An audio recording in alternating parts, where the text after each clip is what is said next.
ಶ್ರೀ ಮಹಾಗಣಪತಯೇ ನಮಃ. ಓಂ ನಮಃ ಶಿವಾಯ. ಪ್ರಿಯ ವೀಕ್ಷಕರೇ, ಪ್ರಾಪಂಚಿಕ ಭವಿಷ್ಯ ಕಾರ್ಯಕ್ರಮಕ್ಕೆ ನಿಮಗೆಲ್ಲ ಹಾರ್ದಿಕ ಸ್ವಾಗತ. ನಾನು ತುಂಬ ದಿವಸ ಆಗಿತ್ತು ಬರೀ ರಾಶಿ ಭವಿಷ್ಯ ಮಾತ್ರ ಹೇಳ್ತಾ ಇದ್ದೆ. ಪ್ರಾಪಂಚಿಕ ಭವಿಷ್ಯವನ್ನ ಹೇಳ್ತಾ ಇರಲ್ಲ, ಯಾಕಂದ್ರೆ ನೀವು ನೋಡೋಕೆ ಇಂಟ್ರೆಸ್ಟ್ ಇದೆಯೋ ಇಲ್ವೋ, ನಿಮಗೆಲ್ಲ ಆಸಕ್ತಿ ಇದೆಯೋ ಇಲ್ವೋ ಅಂತ. ಇವತ್ತು ಒಂದು ಆಸಕ್ತಿ ಆದಂಥ ವಿಚಾರ ಅಂದರೆ, ಅಮೇರಿಕಾ ವೆನಿಜುಲಾ ಮೇಲೆ ಅಟ್ಯಾಕ್ ಮಾಡಿ ವೆನಿಜುಲಾ ಪ್ರೆಸಿಡೆಂಟ್ ನಿಕೋಲಸ್ ಮಾಡುರೋ ಮತ್ತು ಅವರ ಪತ್ನಿಯನ್ನ ಸೆರೆ ಹಿಡಿದು ನ್ಯೂಯಾರ್ಕ್ಗೆ ಕರ್ಕೊಂಡು ಹೋಗಿದ್ದಾರೆ, ಸೆರೆ ಹಿಡಿದಿದ್ದಾರೆ. ಇದರ ಭವಿಷ್ಯ ಏನಾಗ್ಬೋದು ಅನ್ನುವಂತಹ ವಿಚಾರ ಜ್ಯೋತಿಷ್ಯ ಶಾಸ್ತ್ರ ಪ್ರಕಾರ. ನಮಗೆ ಪೊಲಿಟಿಕ್ಸ್ ಬೇಕಾಗಿಲ್ಲ, ಪ್ರಪಂಚದ ಮೇಲೆ ಏನು ಎಫೆಕ್ಟ್ ಆಗುತ್ತೆ, ಮತ್ತು ಈ ನಿಕೋಲಸ್ ಮಡುರೋ ಪ್ರೆಸಿಡೆಂಟ್ ಇದಾರಲ್ಲ, ಇವ್ರದ್ದು ಭವಿಷ್ಯ ಏನಾಗುತ್ತೆ, ಇದು ಜಾತಕದ ಅನುಸಾರ ನಾನು ನಿಮ್ಮ ಜೊತೆಗೆ ಡಿಸ್ಕಸ್ ಮಾಡ್ತೀನಿ. ವೆನಿಜುಲಾ ಅಮೆರಿಕ ಸಂಘರ್ಷದ ಬಗ್ಗೆ ಜ್ಯೋತಿಷ್ಯ ಏನು ಹೇಳುತ್ತೆ. ವೆನಿಜುಲಾದ ಸ್ವಾತಂತ್ರ್ಯ ಚಾರ್ಟ್ ನನ್ನ ಹತ್ರ ಇದೆ. 5 ಜುಲೈ 1811 ಮಧ್ಯಾಹ್ನ 3 ಗಂಟೆಗೆ ವೃಶ್ಚಿಕ ಲಗ್ನದಲ್ಲಿ ಈ ದೇಶದ ಚಾರ್ಟು ಆರಂಭ ಆಗುತ್ತೆ.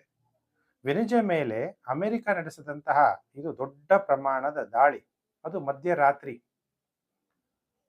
ಶನಿವಾರದ ದಿವಸ 3ನೇ ತಾರೀಕು ಇಂಡಿಯಾ ಟೈಮಿಂಗ್ಸ್ ನೋಡಿದ್ರೆ, ಅಲ್ಲಿ ಅಧ್ಯಕ್ಷ ನಿಕೋಲಸ್ ಮಡುರೋ ಮತ್ತು ಅವರ ಪತ್ನಿ ಇಬ್ಬರನ್ನೂ ರಾತ್ರಿ ಸೆರೆ ಹಿಡಿತಾರೆ.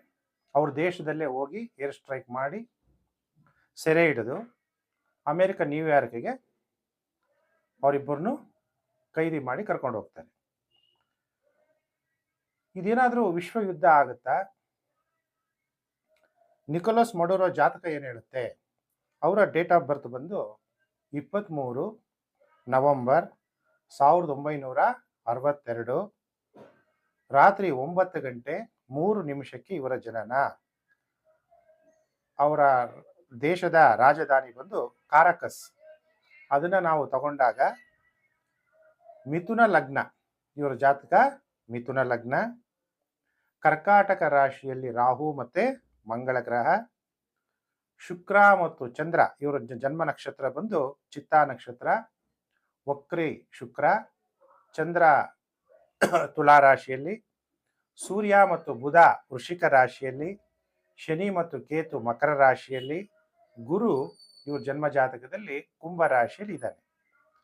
ಈಗ ಇವರ ಜನ್ಮ ಜಾತಕಗಳನ್ನ ನಾವು ನೋಡ್ತಾ ಹೋದಾಗ, ನಿಕೋಲಸ್ ಮಡುರೋ ಅವರ ಜನ್ಮ ಜಾತಕದಲ್ಲಿ ದ್ವಿತೀಯ ಭಾವ ಅಂದಾಗ ಇದನ್ನ ಧನಸ್ಥಾನ ಅಂತ ಕರೀಲಾಗುತ್ತೆ, ಅಥವಾ ಇವರ ವಾಕ್ಸ್ಥಾನ ಅಂತ ಕರೀಲಾಗುತ್ತೆ.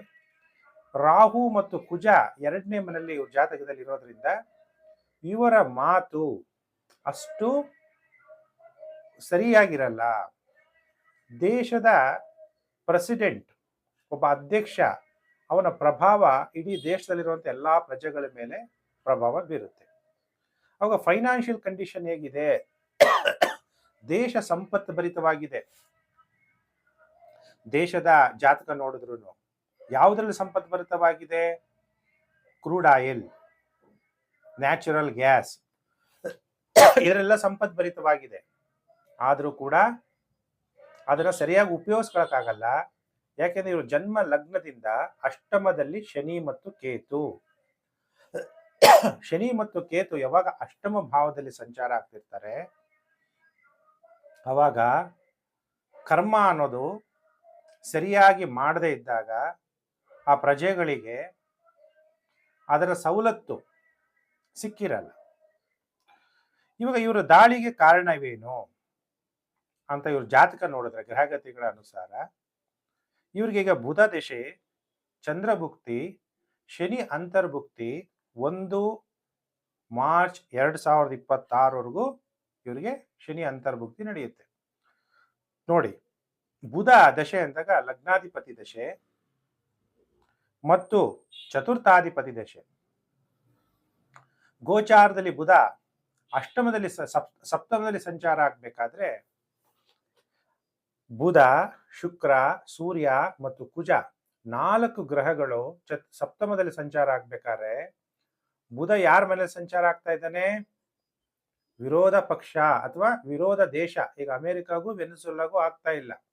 ಅಲ್ಲಿ ಏನ್ ಮಾಡಿದ್ರು, ಬುಧ 7ನೇ ಮೇಲೆ ಸಂಚಾರ ಆಗ್ಬೇಕಾದ್ರೆ ಈ ಪ್ರೆಸಿಡೆಂಟ್ನ ಸೆರೆ ಹಿಡಿದು ಅಮೆರಿಕದ ನ್ಯೂಯಾರ್ಕ್ಗೆ, ಬೇರೆ ದೇಶ ಅದು, ಅಲ್ಲಿಗೆ ಅವರು ಮತ್ತೆ ಅವ್ರ 7ನೇ ಮನೆ ಆಗಿರೋದ್ರಿಂದ ತನ್ನ ಸಂಗಾತಿ ಇಬ್ಬರನ್ನು, ಇವರೊಬ್ಬರನ್ನ ಎತ್ಕೊಂಡು ಹೋಗ್ಲಿಲ್ಲ, ಇವ್ರ ಜೊತೆಗೆ ಇವರ ಸಂಗಾತಿನೂ ಕೂಡ ಅಲ್ಲಿಂದ ಅವರ ದೇಶದಿಂದ ಅವ್ರ ಮನೆಯಿಂದ ನ್ಯೂಯಾರ್ಕ್ಗೆ, ಅಮೆರಿಕಾಗೆ ಎತ್ಕೊಂಡು ಹೋದ್ರು ಅನ್ನೋದು ಜಾತಕ ತೋರಿಸುತ್ತೆ.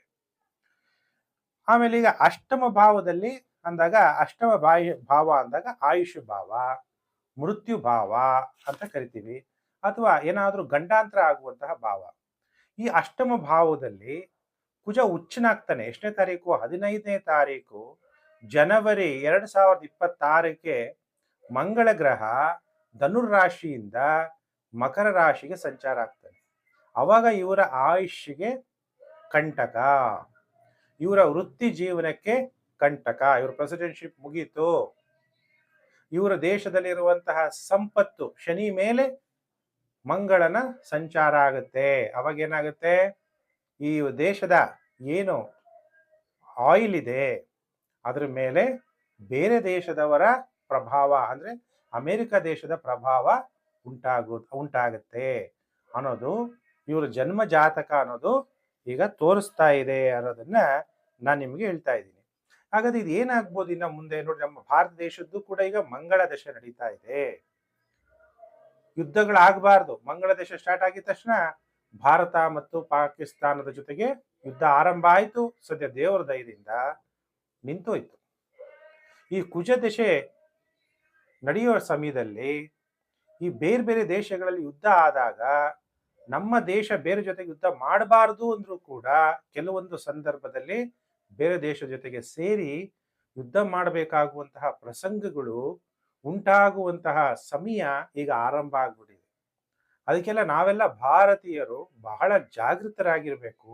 ಇದೆಲ್ಲ ಒಂಥರ ಪ್ರಪಂಚದಲ್ಲೆಲ್ಲ ಒಂಥರ ಯುದ್ಧದ ಕಾರ್ಮೋಡ, ಒಂಥರ ವಿನಾಶದ ಕಾರ್ಮೋಡ, ಪ್ರಪಂಚದ ಒಂದು ಪರಿವರ್ತನೆ ಅನ್ನೋದು ಕಂಡು ಬರ್ತಾ ಇದೆ ಜ್ಯೋತಿಷ್ಯ ಶಾಸ್ತ್ರದ ಅನುಸಾರ ಅನ್ನೋದನ್ನ ನಾನು ನಿಮ್ಗೆಲ್ಲ ತಿಳಿಸ್ಕೊಡ್ತಾ ಇದ್ದೀನಿ.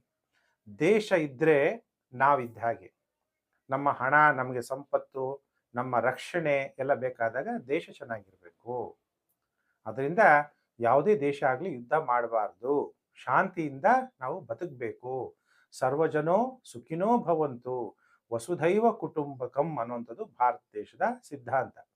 ಆದರೆ ಇವತ್ತು ವೆನಿಜುಲಾ ಪರಿಸ್ಥಿತಿ ನೋಡಿ ಯಾವ ಥರ ಆಗಿದೆ. ಆ ಅಧ್ಯಕ್ಷರ ಜಾತಕ ಏನು ತಿಳಿಸುತ್ತೆ ಇದೆಲ್ಲ ನಾನು ನಿಮ್ಮ ಜೊತೆಗೆ ಹಂಚ್ಕೊಂಡಿದ್ದೀನಿ. ಅವರಿಗೆ ಇನ್ನು 15ನೇ ತಾರೀಕು ಜನವರಿ 2026ರಿಂದ ಗಂಡಾಂತರ ಇದೆ. ಮಾರ್ಚ್ ನಂತರ 2026 ವಿಶ್ವದ ಅನೇಕ ಕಡೆಗಳಲ್ಲಿ ತೊಂದರೆಗಳಾಗತ್ತೆ. ಇವೆಲ್ಲ ಯಾವುದೂ ಆಗಬಾರ್ದು. ಇಡೀ ಪ್ರಪಂಚ ಶಾಂತಿಯಾಗಿರಬೇಕು.